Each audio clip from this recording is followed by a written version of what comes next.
Welcome to Life Through the Simulation Lens, a podcast from Qubit Press Australia. This is the second episode of a journey where we dare to look at reality through the lens of the simulation hypothesis and ask, what if the world around us isn't what it seems? The simulation hypothesis suggests that everything from the ground beneath your feet to the sky above, and even the thoughts in your head, could all be part of a vast coded system. Each week, we'll explore the glitches, the clues, and the strange experiences that make us question the very nature of reality. We'll connect ancient philosophy, modern science, and everyday moments that feel just a little too weird to ignore. So right now, take a moment to ask yourself, if this is a simulated reality, what are we supposed to notice? Also, what would that mean for us if it were? Let's begin. Welcome to Life Through the Simulation Lens, a Qubit Press Australia production. Today's episode, NPC Encounters, where special guest Brian joins me later to help unpack today's topic. Have you ever met someone who felt off? Maybe they repeated the same phrases, followed the same routine, or they just seemed strangely unaware of the bigger picture. What if those weren't just quirks of their personality, but signs that you've just crossed paths with an NPC, a non-player character, or non-playable character, as some people call them, inside the simulation that we call reality? NPCs, or non-player characters, are instantly familiar to gamers. They populate virtual worlds, fill taverns, walk marketplaces, guard castles, and keep the game from feeling empty. They hand you quests, deliver exposition, or repeat the same line of dialogue endlessly. In gaming, their role is clear: to create the illusion of a living world without possessing any real agency. But outside the gaming world, this term has slipped into a new, uncanny cultural context. Online communities speculate that in our reality, some people may operate more like background characters than fully conscious beings. They are not imagined to be fake or unreal, but rather as beings whose behavior feels somewhat pre-scripted, minimal, or oddly shallow, as though they are running on filler routines rather than fully engaged awareness. Think about the colleague who repeats the same jokes every day, or the neighbor who follows their morning routine with machine-like precision, never deviating, never surprising, just continues to follow that same predictable pattern. While routines are a normal part of human life, there's a difference between habit and the kind of flatness that feels like an autopilot function. To some observers, this off-with-the-fairies autopilot behavior evokes the idea of NPCs, characters whose programming loops keep them stuck in predictable cycles, no matter what context you meet them in. Encounters with these individuals often carry an odd, hard-to-name feeling, almost like interacting with filler code. Conversations may feel shallow, scripted, or strangely hollow, as though the person is there to fill a social gap, rather than to contribute with any real, genuine depth. These experiences can be unsettling, not because the people feel unreal, but because the interaction itself feels as if it has been generated with minimal effort by the system. An efficiency of world building rather than any real deep connection.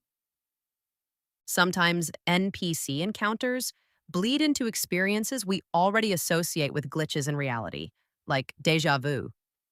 You meet someone, hear them speak, and feel as if you've experienced that exact moment before. Or when you notice small contradictions in a person's behavior, as if two slightly different versions of them exist, and you've stumbled into the seam. Such glitch-like interactions reinforce the NPC analogy. Maybe what we are seeing is not conscious choice, but a fragment of code repeating itself. In these moments, the simulation hypothesis gains a strange kind of texture. NPC encounters certainly aren't proof, but they do feel like artifacts, like the background rendering of a program that only invests full resolution where it matters most. When you step into a video game, you immediately know the difference between yourself and the world around you. You, the player, have freedom. You can wander, make choices, break patterns, but scattered everywhere are NPCs, non-player characters. They're the innkeepers who always tell you the same story, the guards who repeat the same warning line if you get too close, the villagers whose existence is to walk in circles or sweep the same patch of floor forever. They aren't truly alive in the game world. They're scripted, coded, programmed to give the illusion of life. They serve a function: to populate the environment, to hand out the occasional quest to make you feel like you're in a breathing world. But really, they're on rails. They don't step outside the boundaries of their code. Their lives are limited dialogue trees and predictable behavior loops.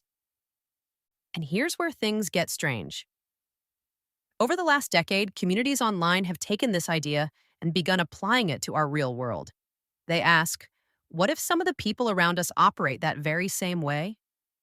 Not in a literal video game sense, but in the eerie way they seem stuck, predictable, scripted, like background characters in the story of your life. This is sometimes called the NPC theory, the notion that not everyone in the crowd is running on the same level of consciousness, that some people are more like placeholders, running on autopilot, filling in space. Their routines are so rigid, their responses so recycled. It feels less like free will and more like code. Think about your week just gone. Think about your commute. Did you notice the same person boarding the bus at the same stop, wearing nearly the same clothes, sitting in the same seat, eyes fixed on their glowing phone as they scroll, endlessly scrolling? Through content that probably didn't matter yesterday and won't matter tomorrow? He's there every day, like a line of code running in the background of your morning. Or picture the woman at the checkout or your local store. You've been through her line dozens of times, and still, her greeting is word for word identical. Her tone, her pause, the small half smile, all the same. If you closed your eyes, you could recite her script before she says it. She might as well be a dialogue box in an RPG game. And what about that uncanny moment at the cafe? You order your usual, the barista hands it over, and suddenly you're struck with déjà vu. Not just a flicker of familiarity, but the chilling sense that you've already played this exact moment before. The same line of dialogue, the same clink of the spoon on the counter, the same half laugh from the table behind you. Like the simulation hit repeat, and you're forced to stand there, acting your role in a loop you've already lived. Now, skeptics will say, that's just routine. That's just habit. That's just the human brain recognizing patterns. And they're right, up to a point. Humans are creatures of rhythm, after all. We rely on repeated actions to get through our days. But the NPC theory asks something deeper. Is it just routine? Or are we brushing up against the edges of something scripted? Is the world around us filled with conscious, awake players? Or are many of the figures we pass every day more like the cardboard cutouts on a stage set, moving and speaking just enough to maintain the illusion of a crowd? And if you really want to bend your mind, here's the twist. Maybe it's not just other people. Maybe we ourselves slip into NPC mode sometimes. Think about those mornings when you drive all the way to work and realize you don't remember a single detail of the journey. Your hands turned the wheel, your foot pressed the pedals, your eyes stayed open, but your mind was somewhere else entirely. You were running code, background processes, an NPC in your own story. Or those conversations where you catch yourself recycling the same polite lines, "Good, thanks, how are you?" over and over without even hearing the words. You were playing your part, but you weren't truly there. You were running the script. So what if déjà vu, autopilot, and these eerie background encounters aren't just quirks of the brain? What if they are the breadcrumbs? The hints? The glitches in the matrix that point to something bigger, something we're not supposed to notice. And because once you start to notice, you can't stop. The person on the bus, the neighbor who waves the same way every morning at the same time, the coworker who repeats the same joke like it's their only programmed dialogue option, the stranger who mutters something so eerily familiar, you wonder if you've heard it before, not yesterday, but in another loop of this reality. And here's the real kicker. If some of the people around you are NPCs, if some of them are only background code, then what does that say about the world you? Are you the player, or are you just another character running someone else's script? I'd like to welcome Brian to the program today. Thanks for joining us. So, Brian, have you ever noticed how some people seem to move through life like pre-programmed characters in a video game? Just yesterday, I watched 5 different strangers perform identical morning routines at my local coffee shop, down to the exact same head tilt while checking their phones. That's fascinating, Cassidy, because it reminds me of what developers call NPCs. They are those background characters in a video game that are designed to create atmosphere, but are lacking any real depth or agency. You know what's really wild, Brian? Research shows the average person spends about 47% of their waking hours on autopilot, performing actions without any conscious awareness. That's nearly half our lives running on what you might call background code. Well, that certainly puts a scientific spin on these observations. Have you noticed how these patterns seem to intensify in certain locations? Oh my gosh, yes. Particularly in transition spaces like subway stations or shopping malls.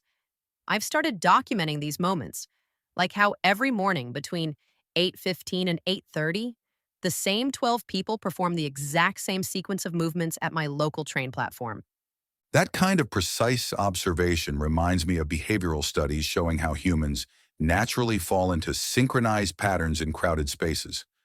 Something about collective consciousness and shared rhythms. But here's what really gets me thinking, Brian. These patterns go way beyond simple crowd behavior. Like those moments when someone answers a question you haven't asked yet, or when you experience deja vu so specific it feels like watching a video replay. Hmm. Neuroscience actually has some interesting findings about déjà vu. Studies suggest it occurs in about 60 to 70% of people, with some experiencing it as often as once a month. That's fascinating because I've been tracking my own experiences, and they seem to cluster around what I call thin spots, times and places where reality feels a little less solid. Early mornings, twilight hours, empty corridors. So you're essentially creating a map of these anomalies. That's quite similar to how researchers study pattern recognition in artificial intelligence systems. Exactly. And get this, I've documented over 30 instances in the past month where multiple people in completely different locations use the exact same unusual phrase within hours of each other. Not common phrases, but specific, unique combinations of words. That's remarkably similar to what computer scientists call clustering, when seemingly random data points reveal underlying patterns. And let's talk about something even more unsettling, those moments of complete autopilot, like when you drive home and have zero memory of the journey. Studies show this happens to about 80% of drivers regularly. The implications of that statistic are pretty mind-bending when you think about it. How much of our daily life is actually conscious experience? Well, according to recent cognitive science research, only about 5% of our cognitive activity is conscious. The rest is automatic processing, what we might call running on script. That really makes you question the nature of free will and consciousness, doesn't it? It absolutely does. And here's another layer. Social media seems to be amplifying these NPC like behaviors. Studies show people repeat the same phrases and reactions across platforms with 93% consistency, almost like they're following a predetermined script. The digital age certainly seems to be making these patterns more visible and perhaps even more pronounced. But here's the real question that keeps me up at night. If we can recognize these automated behaviors in others, what does that say about our own consciousness? Are we really as aware as we think we are? That's a profound question that touches on some fundamental philosophical debates about consciousness and identity. And maybe that's exactly what consciousness is, like not the absence of these patterns, but the ability to recognize and occasionally step outside them, like a character in a game becoming aware of the code that runs them. That's quite a powerful metaphor. It suggests awareness itself might be the key to breaking free from these predetermined patterns. You know what? Maybe that's why we're noticing these patterns more now than ever before. As our world becomes more automated and algorithmic, the contrast between conscious choice and programmed behavior becomes sharper. That's a fascinating perspective. The idea that technology might actually be helping us understand our own consciousness better by making these patterns more visible. Either way, I don't think we can go back to not seeing these patterns once we've noticed them. It's like being handed a pair of glasses that let you see the code running beneath reality. Well, maybe that awareness itself is what makes us more than just background characters in someone else's story. Exactly. The ability to question, to observe, to step outside our programming, that might be what makes us truly conscious beings in this increasingly automated world. Thanks for joining me this week, Brian. My pleasure, Cassidy. So, if you found yourself questioning your own experiences today, that's the point. for I'm sure that curiosity is the first crack in the code. Thanks for joining me. Until next time, keep looking closer, keep asking questions, and never stop searching for the glitches. I'm Cassidy, and this is a Qubit Press Australia production.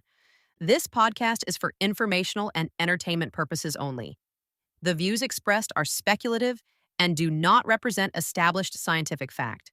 Listeners are encouraged to think critically and form their own conclusions. Any references made to published works, historical figures, and cultural material are used under fair use for commentary, education, and discussion. All rights remain with their respective owners. Copyright 2025 Qubit Press Australia. Life Through the Simulation Lens is an original production. All rights reserved.